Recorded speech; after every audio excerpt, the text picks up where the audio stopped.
All right, man, it feels good to be back. It has been a while since I've made one of these.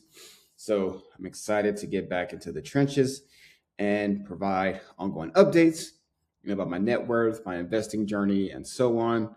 And yeah, there's been a lot of life stuff going on, moving to a new place, and I have to take care of all the things that come with that. But we're starting to get back into a rhythm again. So let's rock and roll. All right, this is for May 7th, 2026. And here's where we are for my net worth update. So, in terms of assets, VTSAX has gone up from 5768 to 7,112. Emergency fund has increased from 19,154 to 21,250. Again, my goal is 36K just for my own personal peace of mind in the market I'm in with all the changes and things going on around. That's just my personal goal. And yeah, cool. Now, next, one ounce silver, that is up from March from my last video. We're up to 78.50 for that ounce. One share of IAUM, just a little gold there. That was at 44.86. It's up to 46.77. Not much there, but still improvement from March. Now, 3 shares of FLKR. This is actually a position I'm going to start growing, actually, which I'll talk more about in a bit. But that was at 122.37 in March. It is now up to 177.12 cents as of today. And then my VXUS, I've not really increased much here. Actually thinking about consolidating this. We'll see. But it is up because I have grown it a little bit. Just right now with the way my portfolio is positioned, I am actually going to look at that one just because, at 0.23, unless I'm really growing that like seriously, it is starting to feel like a detraction for me at this point. Like I definitely get the logic behind it and why I did it. I'm just wondering if now is the best time or if I'm just starting to get a little too stretched here at the moment, especially when I have like priorities like this that I'm trying to knock out. So this one may get consolidated into FLKR now that I'm recording this video because, I'm actually a little bit bullish about this. But anyway, the total is currently at 28,750. So that's where we are right now. Now, in terms of my biggest actions and observations and things I've kind of noticed since March up until now, first, quick celebration for hitting the 25K mark. Super grateful to be able to be consistent in that regard and find places to, save and try to stay consistent. I have not always done the best I believe I could have with my money in certain respects, but I also haven't blown it either. I think I have been pretty consistent here. So happy to see this and keep going. Now, the next point, the AI trade is currently on a tear. These earnings coming out, in my opinion, they just seem eye-watering.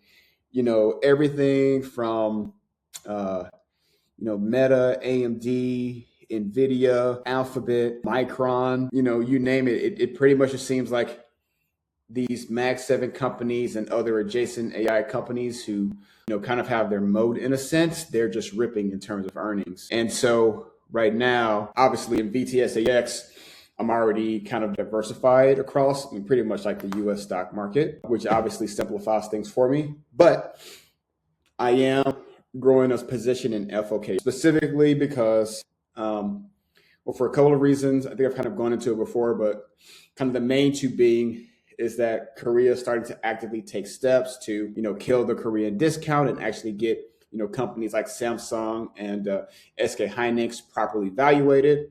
And as a result, massive amounts of foreign inflows are coming in.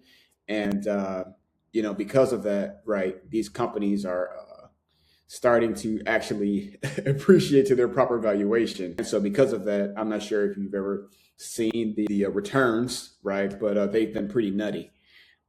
Like too nutty in my opinion. But again, this is where the momentum is right now. So I'm not throwing the baby in the bathwater out with this thing. I'm just starting to do a gradual accumulation here with the FOKR. Because I think it's just a cheap way to like own the AI trade and just kind of stabilize my portfolio and just, book some additional profits. Next, shifting more towards okay, cool. Shifting more from emergency fund to mutual funds. So as I mentioned, a priority of mine is still shoring up the emergency fund. There's times I look at this and just see like, hey, does it make sense to keep accumulating cash at this rate, seeing what's happening in the market? But in my opinion, for me personally, yes, I still need to keep going because I need to have that foundation under me to make sure that I have that stability there in the instance that things change in my job, in my field, right? Or like something else crazy happens. I just need to get that floor up underneath me.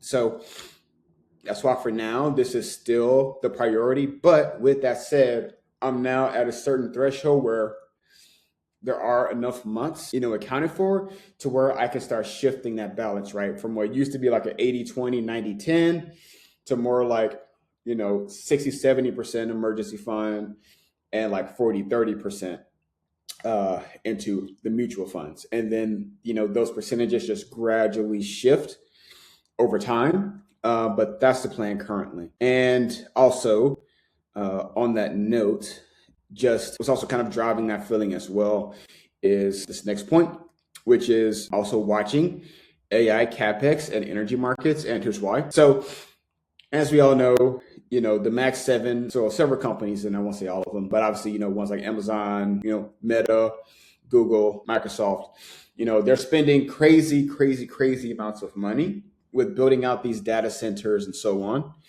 right? And I'm talking hundreds of billions of dollars.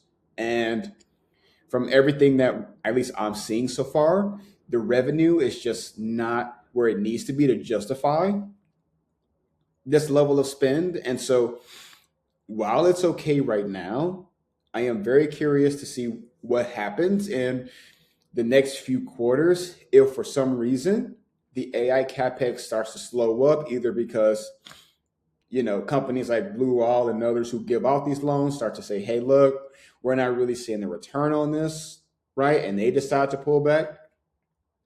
Or if something else takes off within it's like OpenAI or somebody goes, bankrupt because they're losing so much money or whatever have you, I'm curious to see if that triggers or like provides some kind of catalyst that just, puts cool water on this red hot AI trade right now.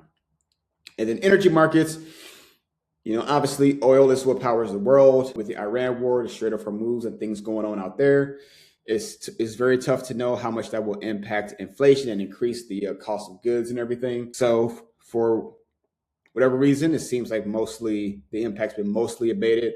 Obviously, gas prices are still higher, but it looks like nothing has really broken, at least as of yet, in terms of price increases and stuff, though it looks like inflation is starting to tick back up again because gas getting more expensive, seems to be also what contributed to Spirit Airlines going under.